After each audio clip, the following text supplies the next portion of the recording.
Welcome back. Tungabhadra ಜಲಾಶಯದ ಮೇಲ್ಭಾಗದಲ್ಲಿ ನಿರಂತರ ಮಳೆ ಆಗ್ತಾ ಇದೆ. ತುಂಗಭದ್ರಾ ನದಿಗೆ 1,50,000 ಕ್ಯೂಸೆಕ್ ನೀರು ಬಿಡುಗಡೆ ಮಾಡಲಾಗಿದೆ. ಅಪಾಯದ ಮಟ್ಟವನ್ನು ಮೀರಿ ಹರಿತಾ ಇರುವಂತದ್ದು ತುಂಗಭದ್ರಾ ನದಿ. ಗಂಗಾವತಿ ಬಳಿ ನದಿ ಪಕ್ಕದ ಜಮೀನುಗಳಿಗೆ ನುಗ್ಗಿದೆ ನೀರು. ನದಿ ಪಕ್ಕದ ಬಾಳೆ ತೋಟ ಮತ್ತು ಭತ್ತದ ಗದ್ದೆ ನುಗ್ಗಿರುವಂಥದ್ದು ನೀರು. ದೇವಘಾಟ, ಆನೆಗೊಂದಿ, ಸಣಾಪುರ ಸೇರಿದಂತೆ ವಿವಿಧ ಗ್ರಾಮದಲ್ಲಿ ಬೆಳೆ ಹಾನಿಯಾಗಿದೆ. 100 ಎಕರೆ ಜಮೀನು ಜಲಾವೃತಗೊಂಡಿದೆ. ಅದೇನು 10,000 20,000 ಕ್ಯೂಸೆಕ್, 1.5 ಲಕ್ಷ ಕ್ಯೂಸೆಕ್ ಅಂದ್ರೆ ಎಷ್ಟು ದೊಡ್ಡ ಪ್ರಮಾಣದಲ್ಲಿ ನೀರನ್ನ ಬಿಟ್ಟಿರ್ಬೋದು ಲೆಕ್ಕ ಹಾಕಿ. ಅಷ್ಟು ದೊಡ್ಡ ಪ್ರಮಾಣದಲ್ಲಿ ನೀರನ್ನ ಬಿಟ್ಟಾಗ ಅಪಾಯ ಮಟ್ಟಕ್ಕಿಂತ ಜಾಸ್ತಿನೇ ಹರಿತಾ ಇರುತ್ತೆ. ಈ ಸಂದರ್ಭದಲ್ಲಿ ಅದು ಖಂಡಿತ ಕಡೆ ಎಲ್ಲ ನೀರು ನುಗ್ತಾ ಇರುತ್ತೆ. ಹಂಗೆ ಆಗಿರೋದು ಇವಾಗ.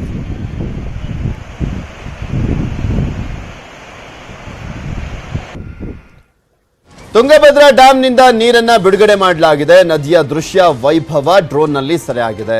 ಬುಕ್ಕಸಾಗರ ಕಡೆಬಾಗಿಲು ಸೇತುವೆ ಮೇಲಿನ ದೃಶ್ಯ. ಕೊಪ್ಪಳ ವಿಜಯನಗರ ಜಿಲ್ಲೆ ಸಂಪರ್ಕ ಕಲ್ಪಿಸುವಂತ ಸೇತುವೆ. ತುಂಗಭದ್ರಾ ನದಿ ಪಕ್ಕದ ಜಮೀನಿಗೆ ನುಗ್ಗಿರುವಂಥದ್ದು ನೀರು. ಗಂಗಾವತಿಯ ಪ್ರಮೋದ ಭಟಾರಿ ಎಂಬುವರು ಸೆರೆ ಹಿಡಿದಿರುವಂಥ ದೃಶ್ಯ ಇದು. ನಿಮಗೆ ತೋರಿಸ್ತಾ ಇದ್ದೀವಿ. ಒಂದು ದೃಶ್ಯಾವಳಿಯನ್ನ ಗಮನಿಸ್ಬೋದು. ಆ ದೃಶ್ಯ ವೈಭವವನ್ನು ನೋಡ್ಬೋದು. ಡ್ರೋನ್ನಲ್ಲಿ ಯಾವ ರೀತಿಯಾಗಿ ಸೆರೆಯಾಗಿದೆ ಅಂತ, ಎಷ್ಟು ದೊಡ್ಡ ಪ್ರಮಾಣದಲ್ಲಿ ನೀರು ಹೋಗ್ತಾ ಇದೆ ಅನ್ನುವಂಥದ್ದನ್ನು ಕೂಡ ಗಮನಿಸ್ಬೋದು ನೀವು. ಸುಮಾರು 1 ಲಕ್ಷಕ್ಕೂ ಹೆಚ್ಚಿನ ಪ್ರಮಾಣದಲ್ಲಿ ನೀರನ್ನು ಬಿಟ್ಟಿರುವಂಥದ್ದು. 1 ಲಕ್ಷಕ್ಕೂ ಹೆಚ್ಚಿನ ಕ್ಯೂಸೆಕ್ ನೀರು ಬಿಟ್ಟಿರುವಂಥ ಸಂದರ್ಭದಲ್ಲಿ ಅಲ್ಲಿ ಜಮೀನುಗಳಿಗೂ ನೀರು ನುಗ್ತಾ ಇದೆ. ಇದನ್ನೆಲ್ಲವನ್ನು ಕೂಡ ಡ್ರೋನ್ನಲ್ಲಿ ಸೆರೆ ಹಿಡಿಯಲಾಗಿದೆ. ಆ ಸೇತುವೆ ಗಮನಿಸಿ, ಎಷ್ಟು ಸುಂದರವಾಗಿ ಸೆರೆಯಾಗಿದೆ. ನೀರು ಹೋಗ್ತಾ ಇರುವಂಥದ್ರ ಮಧ್ಯೆ ಸೇತುವೆ ನಿರ್ಮಾಣ ಮಾಡಲಾಗಿದೆಯಲ್ಲ, ಇನ್ನೂ ಹೆಚ್ಚಿನ ಪ್ರಮಾಣದಲ್ಲಿ ನೀರು ಬಿಟ್ಬಿಟ್ರೆ ಏನು ಮುಳುಗೋಗ್ಬಿಡುತ್ತೇನಪ್ಪ ಆ ಸೇತುವೆ. ಎಲ್ಲ ಕಡೆನೂ ಹಿಂಗೆ ಇದೆ ಪರಿಸ್ಥಿತಿ ಇವಾಗ. ಎಲ್ಲ ನದಿಗಳು ತುಂಬಿ ಹರಿತಾ ಇರುವಂಥದ್ದು. ಎಲ್ಲ ನದಿಗಳು ತುಂಬಿ ಹರಿತಾ ಇರುವಂಥ ಸಂದರ್ಭದಲ್ಲಿ ಅದರ ಆಳ ಅಗಲ ಇನ್ನೂ ಜಾಸ್ತಿನೇ ಆಗ್ತಾ ಇದೆ. ಅದಕ್ಕೆ ಈ ಒಂದು ತುಂಗಭದ್ರಾ ನದಿ ಹರಿತಾ ಇದೆಯಲ್ಲ, ಇದು ಕೂಡ ಒಂದು ಎಕ್ಸಾಂಪಲ್.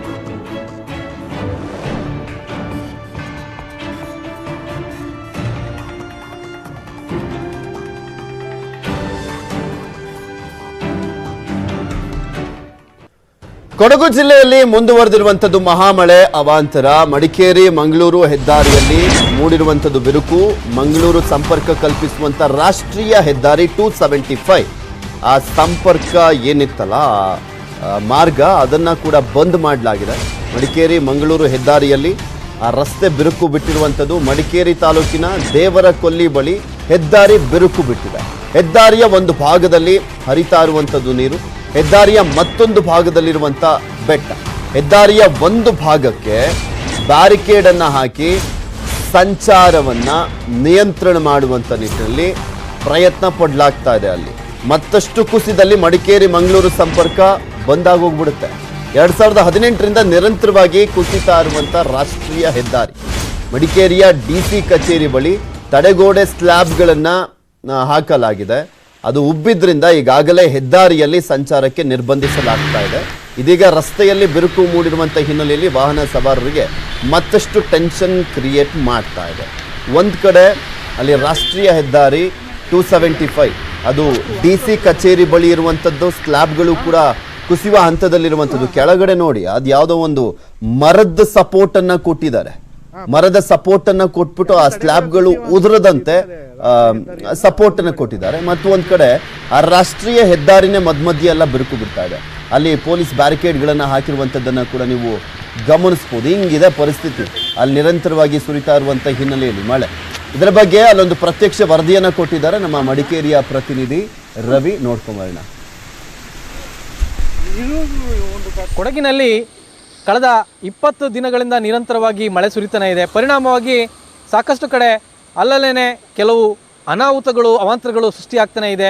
ಕೋಯಿನಾಡು ಸಮೀಪದ ದೇವರಕೊಲ್ಲಿಯಲ್ಲೂ ಕೂಡ ರಾಷ್ಟ್ರೀಯ ಹೆದ್ದಾರಿ 275ರಲ್ಲಿ ಬಿಡುಕು ಮೂಡಿರೋಂಥದ್ದು. ಇದು ಎಲ್ಲೋ ಒಂದು ಕಡೆ ಆತಂಕಕ್ಕೆ ಕಾರಣ ಆಗಿರೋಂಥದ್ದು. ನಾನು ತೋರಿಸ್ತೇನೆ. ಇದು 275 ರಾಷ್ಟ್ರೀಯ ಹೆದ್ದಾರಿ ದೇವರಕೊಲ್ಲಿಯಲ್ಲಿ ರಸ್ತೆಯಲ್ಲಿ 275 ರಾಷ್ಟ್ರೀಯ ಹೆದ್ದಾರಿ ಇದೆ.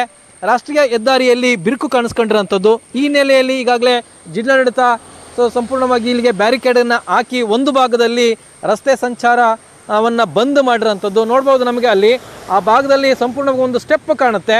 ಅದು ಆ ಭಾಗಕ್ಕೆ ಮಡಿಕೇರಿಯ ಭಾಗಕ್ಕೆ ಒಂದು ಸ್ಟೆಪ್ ಎತ್ತರ ಆಗಿದ್ದರೆ ಈ ಕಡೆ ಭಾಗಕ್ಕೆ ಅದು ಒಂದು 2 ಇಂಚು ತಗ್ಗಿದೆ, ಅಂದರೆ ಕುಸಿತೋಗಿದೆ. ಸೊ ಅದರ ನಡುವೆ ಬಿರುಕು ಕೂಡ ಭಾಳ ದೊಡ್ಡ ಪ್ರಮಾಣದಲ್ಲಿ ಬಿರುಕುಗಳು ಕಾಣುತ್ತೆ. ಇದು ಒಂದು ರೀತಿ ಆತಂಕಕ್ಕೆ ಕಾರಣ ಆಗಿರೋಂಥದ್ದು. ಇದು ಕೊನೆ ಭಾಗದಿಂದ ಹಿಡಿದು ಆ ಭಾಗದವರೆಗೂ ಕೂಡ ಸಂಪೂರ್ಣವಾಗಿ ಬಿರುಕನ್ನು ಬಿಟ್ಟಿರೋಂಥದ್ದು. ಅಂದರೆ ಇಡೀ ಹೆದ್ದಾರಿ ಅರ್ಧ ಭಾಗ ಕಟ್ಟ ಆದ ರೀತಿಯಲ್ಲಿ ಒಂದು ಕಡೆಗೆ ಕುಸಿತಾ ಇರೋವಂಥದ್ದು ಕೂಡ ಕಾಣುತ್ತೆ. ಅದು ಇದಕ್ಕೆ ಕಾರಣ ಏನು ಅಂಥದ್ದು ಕೂಡ ಇನ್ನೂ ಪರಿಶೀಲನೆಯನ್ನು ಮಾಡಬೇಕಾಗಿರೋಂಥದ್ದು. ಪ್ರಾಥಮಿಕವಾಗಿ ಗೊತ್ತಾಗೋಂಥದ್ದು ನಮ್ಮ ಈ ಭಾಗದಲ್ಲಿ ಏನಿದೆ, ಆ ಫಾರೆಸ್ಟ್ ಏರಿಯಾದಲ್ಲಿ ಏನಿದೆ ಆ ತಗ್ಗಿನಲ್ಲಿ ಅಲ್ಲಿ ಕೊಲ್ಲಿಯ ಪ್ರದೇಶ ಇದೆ, ಕೊಲ್ಲಿಯ ನೀರು ಹರಿಯುತ್ತೆ. ಮತ್ತೊಂದು ಕಡೆ ನಮ್ಮ ಬಲಭಾಗಕ್ಕೆ ಬೆಟ್ಟ ಪ್ರದೇಶ ಇದೆ. ಸೊ ಈ ಬೆಟ್ಟ ಪ್ರದೇಶ ಈ ರೀತಿ ಮತ್ತು ಕೊಲ್ಲಿಯ ಪ್ರದೇಶ ಏನಿದೆ ಇವೆರಡೂ ಕೂಡ ಇಲ್ಲಿ ರಸ್ತೆ ಕುಸಿಲಿಕ್ಕೆ ಕಾರಣ ಆಗ್ತಿದೆಯಾ ಅನ್ನಂತಹ ಆತಂಕ ಪ್ರಾಥಮಿಕವಾಗಿ ಗೊತ್ತಾಗೋಂಥದ್ದು.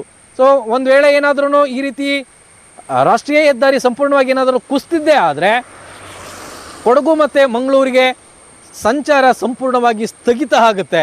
ಎರಡೂ ಕೂಡ ಸಂಪರ್ಕವನ್ನು ಕಡಿತಗೊಳಿಸ್ಕೊಳ್ತವೆ. ಇಂತಹ ಒಂದು ಆತಂಕ ಎದುರಾಗಿರೋಂಥದ್ದು. ಈಗಾಗಲೇ ಶಿರಾಡಿ ಘಾಟ್ನಲ್ಲೂ ಕೂಡ ಸಂಚಾರದ ವ್ಯವಸ್ಥೆ ಅಸ್ತವ್ಯಸ್ತ ಆಗಿದ್ದರೆ, ಮತ್ತೊಂದು ಕಡೆ ಮಡಿಕೇರಿ ಮತ್ತು ಮಂಗಳೂರಿನ ರಾಷ್ಟ್ರೀಯ ಹೆದ್ದಾರಿ 275ರಲ್ಲೂ ಕೂಡ ಈ ರೀತಿಯ ಕೆಲವು ಅವಾಂತರಗಳು ಆಗ್ತಿರೋಂಥದ್ದು ಒಂದು ರೀತಿ ಆತಂಕಕ್ಕೆ ಕಾರಣ ಆಗಿದೆ.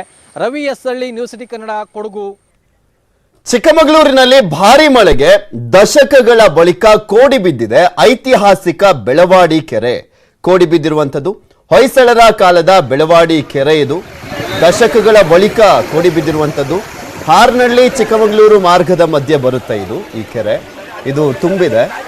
ಈಗ ಬೆಳಗಾವಿ ಈ ಒಂದು ಬೆಳವಾಡಿ ಕೆರೆ ತುಂಬಿ ಕೋಡಿ ಬಿದ್ದಿದ್ದು ಸುತ್ತಮುತ್ತಲಿನ 15 ಹಳ್ಳಿಗಳಲ್ಲಿ ಸಂತಸ ಅಲ್ಲಿನ ರೈತರಲ್ಲಿ. ಈ ಕೆರೆ ಭರ್ತಿಯಾದ ಹಿನ್ನೆಲೆಯಲ್ಲಿ ಬೋರ್ವೆಲ್ಗಳಲ್ಲಿ ಅಂತರ್ಜಲ ಹೆಚ್ಚಳ ಆಗಿದೆ.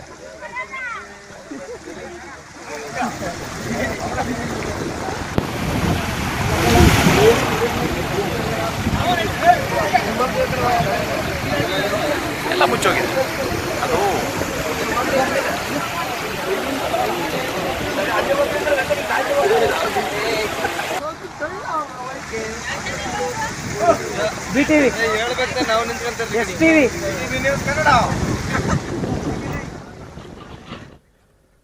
ಕರಾವಳಿ ಜಿಲ್ಲೆಯಲ್ಲಿ ಭಾರಿ ಮಳೆಯ ಅಬ್ಬರ. ಮಂಗಳೂರಿನ ಪಣಂಬೂರು ಬೀಚ್ನಲ್ಲಿ ಅಲೆಗಳ ಅಬ್ಬರ. ಸಮುದ್ರ ಪಾಲಾಗುವಂತ ಭೀತಿಯಲ್ಲಿ ವಿಹಾರ ತಾಣ ಇದೆ. ಪಣಂಬೂರು ಬೀಚ್ನಲ್ಲಿ ಅಲೆಗಳ ಅಬ್ಬರ ಇರುವಂಥದ್ದು. ಅಪಾಯದಲ್ಲಿ ಬೀಚ್ನಲ್ಲಿರುವಂಥ ಲೈಟ್ ಹೌಸ್ ಅಲೆಗಳ ಅಬ್ಬರದಿಂದ ಪ್ರವಾಸಿಗರಿಗೆ ಪ್ರವೇಶವನ್ನ ನಿರ್ಬಂಧ ಮಾಡಲಾಗಿದೆ. ಮುನ್ನೆಚ್ಚರಿಕಾ ಕ್ರಮವಾಗಿ ಬಿಗಿ ಪೊಲೀಸ್ ಭದ್ರತೆಯನ್ನ ಕೈಗೊಳ್ಳಲಾಗಿದೆ.